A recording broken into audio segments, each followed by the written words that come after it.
Greetings, River Lady here with a quick video on deadheading my bee balm and getting ready for the next wave of blossoms. If you don't have this highly fragrant herbal perennial in your garden, you're missing out on a hummingbird and butterfly magnet. Truly a wonderful plant. When you crush the leaves, they give off a fragrance that is similar to bergamot citrus, which is grown in the Mediterranean and used in Earl Grey teas, thus giving bee balm the nickname Wild Bergamot.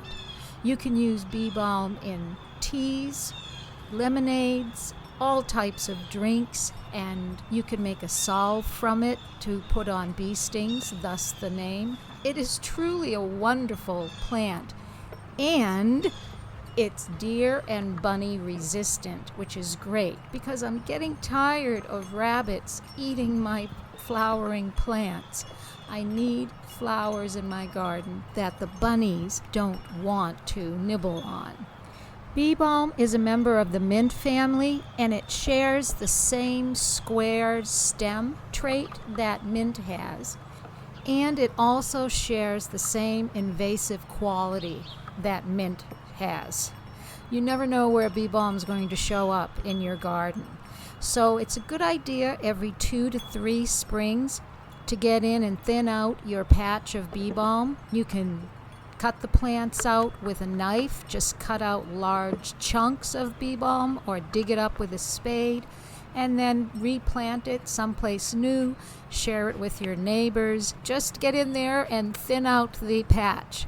One of the added benefits of keeping your bee balm thinned out is you'll reduce the chance of developing powdery mildew.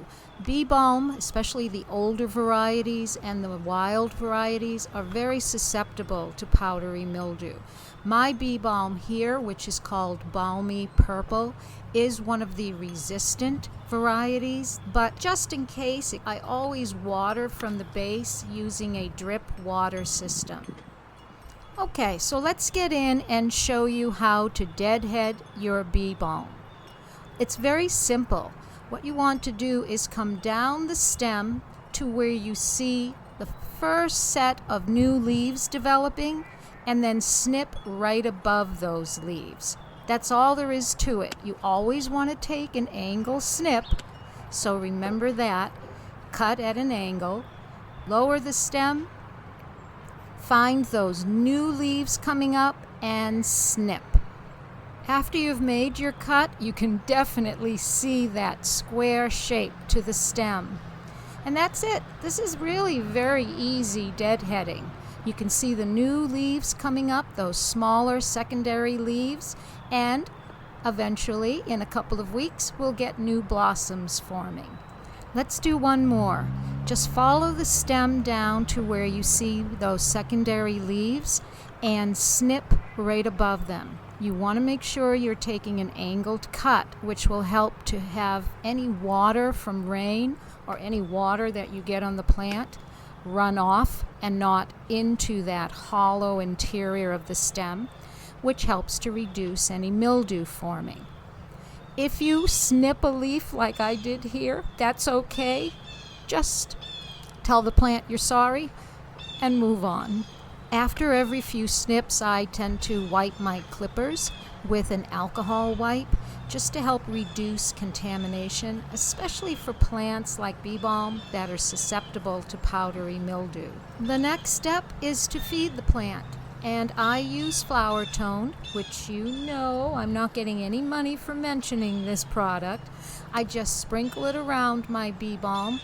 You want to use a plant food that's low in nitrogen, which Flower Tone is, and it will help encourage new blossoms.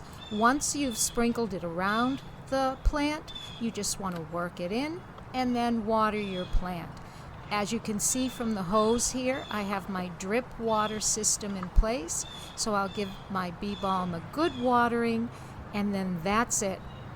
That's all there is to deadhead your bee balm and get ready for the next wave of blossoms.